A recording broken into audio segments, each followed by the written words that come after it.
ಮುಂದೆ ನಿಂತಿರೋದು ನೋಡಿದ್ರೆ ಅರ್ಥ ಆಗೋದಿಲ್ವೇನೋ ನೀನ್ ಹೇಳ್ತಾ ಇರೋದು ಸುಳ್ಳು ಅಂತ. ಮಾರ್ತಾಂಡ ಅರ್ಥ ಆಗ್ದೇನು? ಗಂಡನ ಗಂಟಿ ಕಟ್ಟಿಲ್ಲ ಅವಳು ಕೊಳ್ಳಿಗೆ. ಆ ಗಂಟಿ ಶಬ್ದ ಮಾಡೋ ನಾಲ್ಗಿನ ನೀ ಕಿತ್ಕೊಂಡಿ ಅಂದ್ಮೇಲೆ ಅದ್ ಹೆಂಗೋ ಸಪ್ಲ ಮಾಡತ್ತ, ಹೆಂಗೋ ಮಾತಾಡತ್ತ. ಏ ಮಾರ್ತಾಂಡ, ಬಂಡಾರ ಬಿಲ್ಲದ ದೇವರನ್ನ ಶೃಂಗಾರ ಬಿಲ್ಲದ ರಥದಲ್ಲಿ ಕುಡಿಸಿ ಜಾತ್ರೆ ಮಾಡಿದ್ರೆ ಅದಕ್ಕೆ ಜಾತ್ರೆ ಅನ್ನೋದಿಲ್ಲ, ಬಂದು ಹೋದವ್ರ ಯಾತ್ರೆ ಅಂತಾರೆ. ಹಾಗೇನೆ ಕರುಳು ಬಳ್ಳಿ ಇಲ್ಲದ ಒಂದು ಹೆಣ್ಣನ್ನ ಬಂದು ಬಳಗವಿಲ್ಲದ ಒಂದು ಮಂಟಪದಲ್ಲಿ ಕುಡಿಸಿ ಮದುವೆ ಮಾಡಿದ್ರೆ ಅದಕ್ಕೆ ಮದುವೆ ಅನ್ನೋದಿಲ್ಲ, ಮದುಮಗಳ ಸ್ಮಶಾನ ಯಾತ್ರೆ ಅಂತಾರೆ. ಧನ್ಯವ ಏನು ಮೂಗ್ ಬಡ್ದ ನಿಂತಿದ್ಯಾ? ಯಾವಳೋ ನಿನ್ನ ತಂಗಿ ಅಂತೆ ತಂಗಿ. ನನ್ನ ಅಣ್ಣ ಅನಿಸ್ಕೊಂಡವನು ನನ್ನ ಪಾಲಿಗೆ ಎಂದೋ ಸತ್ತು ಹೋಗಿದ್ದಾನೆ. ಯಾವನೋ ಎಲ್ಲಿಯವನೋ ಎಲ್ಲಿದ್ದಲೋ ಬಂದು ತನ್ನ ಗಂಡನ ಮುಂದೆ ನನಗೆ ತಂಗಿ ಹೇಳ್ತಾ ಇದೆಯಲ್ಲ, ಇನ್ನೊಮ್ಮೆ ತಂಗಿಯನ್ನು ಉಚ್ಚರಿಸೋ ನಿನ್ನ ನಾಲ್ಗೆಯನ್ನು ಕಿತ್ತು ಕೈಯಲ್ಲಿ ಕೊಡಬೇಕಾಗುತ್ತೆ, ಎಚ್ಚರ. ಕತ್ತರಲ್ಲಿ ಬಟ್ಟೆ ಬಿಚ್ಚಿ ಬೆತ್ತಲೆ ಆಗೋ ಹೊಲಸು ಎಣ್ಣೆ. ಹಗಲು ಹೊತ್ತಿನಲ್ಲಿ ಏನ್ ನಡೆದೈತೆ ಅನ್ನೋ ಪರಿಜ್ಞಾನನೇ ನಿನಗಿನ್ನೂ ಇಲ್ಲ. ನನ್ನ ಬೆನ್ನಿಲೆ ಹುಟ್ಟಿದ ತಂಗಿ ಈ ಅದಮನ ಕೈಯ ಸಿಕ್ಕ ಸಣ್ಣಗೆ ಹಣ್ಣ ಕಲಲ್ಲ ಅಂತ ಕರಿಲಕ್ ಬಂದಿದ್ದೇನೆ.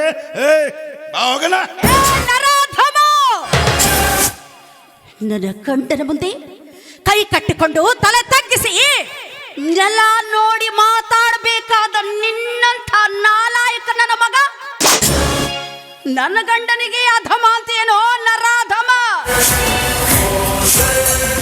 ಒಂದು ಹೆಣ್ಣು ಜೀವ ನಿನ್ನ ಬೆನ್ನಿಗೆ ತಂಗಿಯಾಗಿ ಈ ಭೂಮಿಗೆ ಬಿದ್ದಾಗ ಬೇರೆ ಹೆಣ್ಣು ಮಕ್ಕಳನ್ನು ನಿನ್ನ ಅಕ್ಕ ತಂಗಿಯ ಸ್ವರೂಪವಾಗಿ ಯಾಕೆ ಕಾಡ್ಲಿಲ್ವೋ? ಯಾಕೆ ಕಾಡ್ಲಿಲ್ಲ? ನಿನ್ನ ಕ್ಷುಲ್ಲಕ ಕಾಮ ತೃಷೆಗಾಗಿ ಕಂಡ ಹೆಣ್ಣು ಮಕ್ಕಳ ಶೀಲಗೆಡಿಸಿ ಅವರನ್ನು ಪರಲೋಕಕ್ಕೆ ಕಳಿಸಿದಾಗ ಯಾವ ಬಚ್ಚಲ ಮೋರೆಯಲ್ಲಿ ಕೊಚ್ಚಿ ಹೋಗಿತ್ತೋ ಈ ಬುದ್ಧಿ?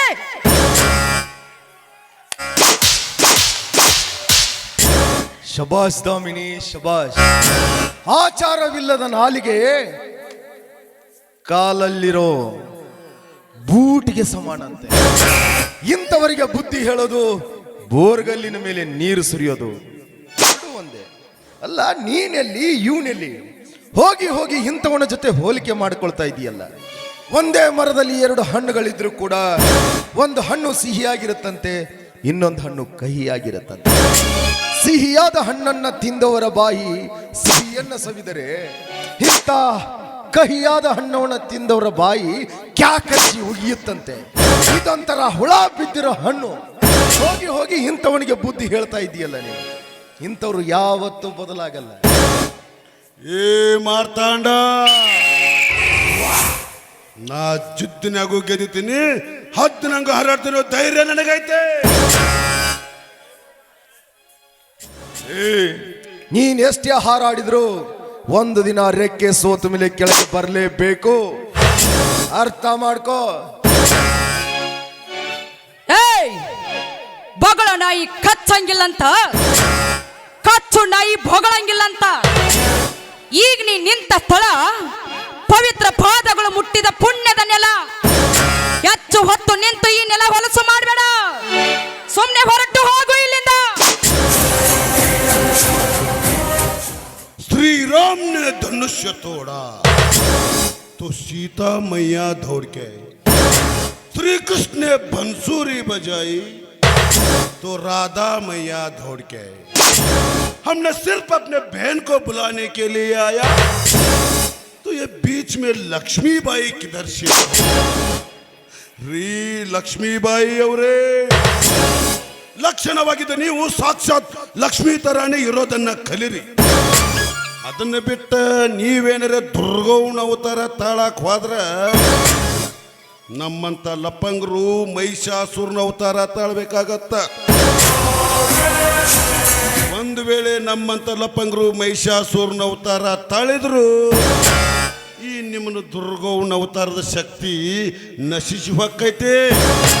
ಅದಕ್ಕೆ ಬಲ್ಲವರೊಂದು ಮಾತು ಹೇಳ್ಯಾರ, ಹೆಂಗಸೂರು ಹೆಂಗಸಾಗೆ ಇರ್ಬೇಕೇ ವಿನಃ ಗಂಡಸರು ಗೋಜಿಗೆ ಬರಬಾರ್ದಂತ. ಒಂದು ವೇಳೆ ಗಂಡಸರು ಗೋಜಿಗೆ ಬಂದ್ರೆ ಗಜ್ಜ ತಿನ್ಬೇಕಾಗತ್ತ. ಒಂದು ಹೆಣ್ಣಿಗೆ ಗಜ್ಜು ಕೊಡಾಕ ಬಂದ್ರ ನಮ್ಮಂತ ಹೆಣ್ಮಕ್ಳು ಸುಮ್ಮನೆ ಇರ್ತಾರಂತ ತಿಳ್ಕೊಂಡಿಯಲ್ಲ.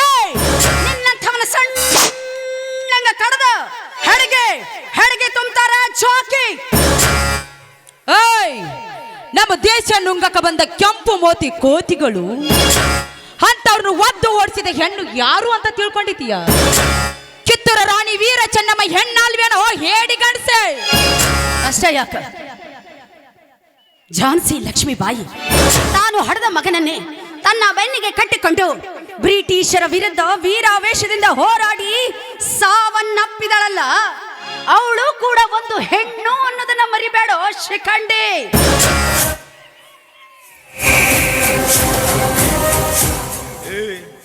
ಈಗ್ಲಾದ್ರೂ ಅರ್ಥ ಆಯ್ತೇನೋ ಹುಲಿಗಳು ಹೆಂಗದಾವಂತ? ಮಾರ್ತಾಂಡ, ಈ ಸಣ್ಣ ಮಕ್ಕಳಿಗೆ ಹೇಳುವಂಗ ಗಿನಿಪಾಠ ನನ್ನ ಮುಂದೆ ಹೇಳಕ್ ಬರಬೇಡ. ನಾನು ಜಿದ್ದಿನಾಗೂ ಗೈತೀನಿ, ಹದ್ದಿನಂಗ ಹಾರಾಡ್ತೀನಿ ಏನು ಧೈರ್ಯ ನನಗೈತೆ. ಯಾಕಂದ್ರ ನನಗೆ ಹಿಂದ ಮುಂದೆ ಯಾರು ಇಲ್ಲ ನೋಡು. ಹಡದ ನನ್ನ ತಂದೆ ತಾಯಿನ ಕೊಂದಾಕ್ ಬಿಟ್ಟಲು ನಿನ್ನ ಕೆಟ್ಟ ಕರಸ್ಥಾನದಿಂದ. ಈ ಹೊಟ್ಟೆನ ಸಿತ್ತ ರಟ್ಟಾಗಿಲ್ಲ ಅಂತ ಸುಮ್ಮನೆ ಇದ್ದೀನಿ. ಹಸದ ಹುಲಿ ಯಾವತ್ತಿದ್ರೂ ಶಾಂತಿಯಿಂದ ಇರತ್ತ. ಯಾವಾಗ ಬ್ಯಾಟಿ ಕಣ್ಣಿಗೆ ಬಿತ್ತ ಹಿಡ್ದ ಹರದ ಜಂಪ್ ಹೊಡೆದ ಹೊಟ್ಟೆ ಹಾಕೊಂಡ್ಬಿಡುತ್ತೆ. ಅಂಗೈ ಭೈರವ.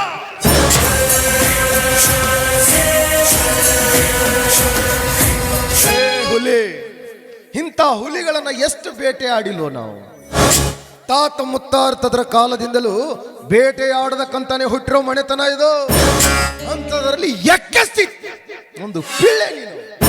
ನಿನ್ನನ್ನು ಆವತ್ತೇ ಬೇಟೆಯಾಡಿ ಮುಗಿಸ್ಬಿಡ್ತಿದ್ದೆ. ಏನೋ ನಿನ್ನ ತಂದೆ ತಾಯಿ ಮುಖ ನೋಡಿ ಬದುಕೊಳ್ಳಿ ಅಂತ ಬಿಟ್ಟೆ. ಆದ್ರೆ ನಿನ್ನ ಟೈಮ್ ತುಂಬಿ ಬಂದೈತಿ ಅಂತ ಇವಾಗ ಅನ್ಸಾಕತ್ತೈತಿ. ಲೇ ಮಾರ್ತಾಂಡ, ನೀ ವರ ವರ ವರ ವರ ವರ ಒದರಿದ್ರೆ ನಾ ಹೆದರ್ತೀನಿ ಅಂತ ಹೇಳಿದೇನು ಮಗನ? ಇಂದಿಲ್ಲ ನಾಳೆ ಹೊತ್ತು ಬಂದಾಗ ನೀನು ಹಸನ ಮಾಡ್ಬೇಕಂತ ಇಟ್ಟಿರಲ್ಲ.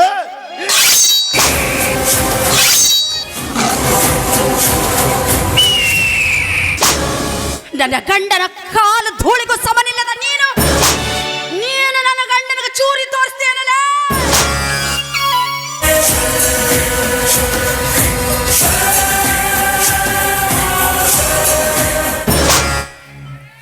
ನಾಯಿ, ನನ್ನ ಗಂಡನಿಗೆ ಚೂರಿ ತೋರಿಸ್ತೀಯ?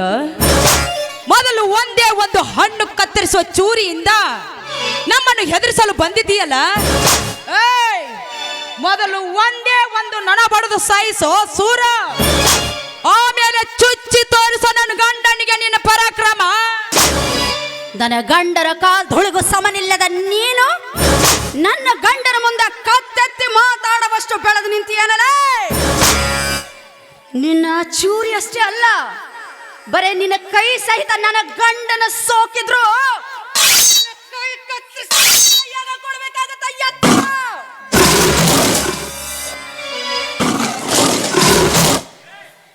ಒಂದು ಮಾತು ಹೇಳ್ತೀನಿ, ನೆನಪಿನಾಗಿಟ್ಕೋ. ಮನುಷ್ಯರಾಗಿ ಈ ಭೂಮಿ ಮೇಲೆ ಹುಟ್ಟಿ ಬಂದೀವಿ ಅಂದ ಮೇಲೆ ನ್ಯಾಯ ನೀತಿ ಧರ್ಮದಿಂದ ಬದುಕಬೇಕೇ ವಿನಃ ನಿನ್ನಂಗ ಹೇಸಿ ಕೆಲಸ ಮಾಡಿ ಬದುಕಬಾರ್ದು. ಇಷ್ಟೆಲ್ಲ ಹೇಳದ ಮೇಲೂ ತಿಳ್ಕೊಂಡು ಮುಂದೆ ನೀ ಸಾಗಿದ್ರ ನಿನ್ನ ಜೀವನ ಸುಖವಾಗಿ ನಡೆಯುತ್ತ. ನಿನ್ನ ರಕ್ತ ನೆಲಕ್ಕೆ ಬೀಳತ್ತ. ಬೆವರು ಒರೆಸ್ಕೋ.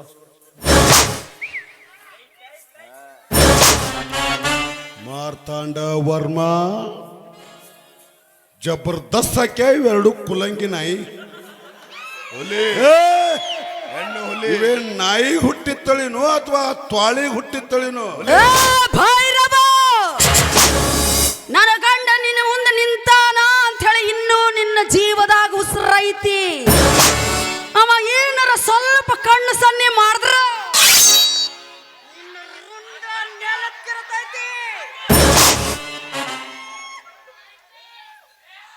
बड़े लोगों ने एक कहावत बोला है, जिंदगी में कभी भौंकने वाले कुत्ते पे भरोसा नहीं करना। और एक ये भौंकने वाले कुत्तों को ना हम दूसरी बार मौका नहीं देता।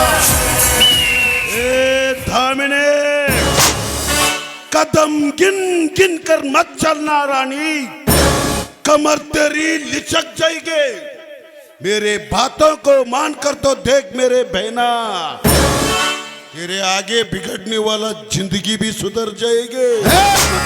ए ಮಾರ್ತಾಂಡ, ಹೋಲಿ 2 ಹೆಜ್ಜೆ ಹಿಂದೆ ಇಡ್ತಾ ಇದೆ ಅಂದ್ರೆ ಓಡ್ ಹೋಗೋದಕ್ಕಲ್ಲ, ಬೇಟೆ ಶುರು ಅಂತ ಅರ್ಥ ಮಾಡ್ಕೊಂಡ್ರೆ ನಿನಗೆ ಒಳ್ಳೇದು ಅಂತ ತಿಳಿಸಿ ಹೇಳ್ತಾ ಇದ್ದೀನಿ. ಮಾರ್ತಾಂಡ, ಇವೆರಡು ನಾಯಿ ಹುಟ್ಟಿ ತಳಿನೇ ಇರಬಹುದು. ಸಮಯ ಸಂದರ್ಭ ಬಂದಾಗ ಆ ತಳಿನ ನೋಡ್ಕೋತೀನಿ, ಈ ತಳಿನ ನೋಡ್ಕೋತೀನಿ. ಮೊದಲ ನಿನಗ ಪಾಳೆ ಹಚ್ತೀನಿ. ಹೋಗೋಕ್ಕಿಂತ ಮುಂಚೆ ಒಂದೇ ಒಂದು ಮಾತು ಹೇಳ್ತೀನಿ, ಟ್ರಿಗಲ್ ಮೇಲೆ ಬೆಳ್ಟವರೆಲ್ಲ ಶೂಟರ್ ಆಗಲ್ಲ, ಹೆಣ್ಣಿನ ಮೇಲೆ ಕೈ ಇಟ್ಟವರೆಲ್ಲ ಗಂಡಸರಾಗಲ್ಲ. ಏ ಭರತ್ ಹಿಡ್ಕಲ್, ನನ್ನ ಯೋಗ್ಯತೆ ಏನು ಅಂತ ಇಂಥ ಮುಟ್ಟಾಡ್ರಿಗೆ ಈ ಜನದಲ್ಲೇ ಅರ್ಥ ಆಗಲ್ಲ.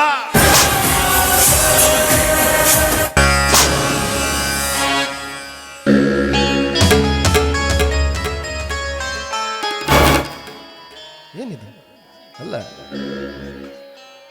ಕ್ಷಮೆ ಕೇಳುವಂತ ತಪ್ಪು ನೀನೇನ್ ಮಾಡಿದೀಯ?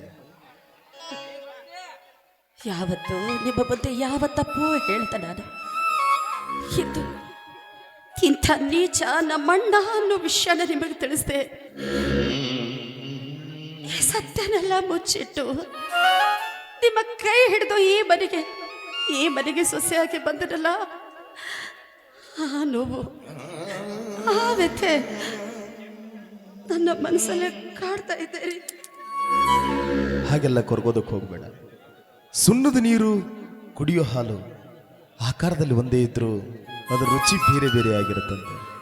ಆ ಸುಣ್ಣದ ನೀರಿಗೆ ಹಾಲಿನಂತ ನಿನ್ನನ್ನು ಹೋಲಿಕೆ ಮಾಡ್ಕೊಳ್ತಾ ಇದ್ದೀಯ ನೋಡು. ಮೊದಲೇ ಈ ವಿಷಯ ಗೊತ್ತಾಗಿದ್ರೆ ನಾನು ಒಪ್ಕೊಳ್ತಿದ್ನೋ ಇಲ್ಲೋ ಗೊತ್ತಿಲ್ಲ. ಆದರೆ ಮದುವೆ ಆದ್ಮೇಲೆ ಸತ್ಯ ಗೊತ್ತಾದ್ರೂ ಕೂಡ ನಿನ್ನನ್ನು ಬಿಡೋ ಮಾತ. ದಾಮಿನಿ, ನೀನು ಲಕ್ಷ್ಮಿ ನನ್ನ 2 ಕಣ್ಣುಗಳಿದ್ದ ಹಾಗೆ. ಒಂದು ಕಣ್ಣು ಕಳ್ಕೊಂಡು ಒಂದೇ ಕಣ್ಣಲ್ಲಿ ಬದುಕಕ್ಕಾಗತ್ತ? ಸಾಧ್ಯನೇ ಇಲ್ಲ. ಇನ್ನು ಮುಂದೆ ನಿನ್ನ ಮನಸ್ಸಲ್ಲಿ ಯಾವುದೇ ರೀತಿ ಸಂಕೋಚ ಬೇಡ. ನಾನಂತೂ ಈ ವಿಷಯನ ತಲೆಯಿಂದ ತೆಗೆದುಹಾಕ್ಬಿಟ್ಟೆ. ನಾ ಮಾಡಿದ ತಪ್ಪನ್ನೆಲ್ಲ ಮನಸ್ಫೂರ್ತಿಯಾಗಿ ಮನಸ್ಸಿದ್ದೀನಿ. ನಿಮ್ಮ ಹೃದಯದಲ್ಲಿ ನಿಮ್ಮ ಹೆಂಡತಿಯ ಸ್ಥಾನ ಕೊಡ್ತೀರಾ? ಒಟ್ಟಾಯ್ತಲ್ಲ.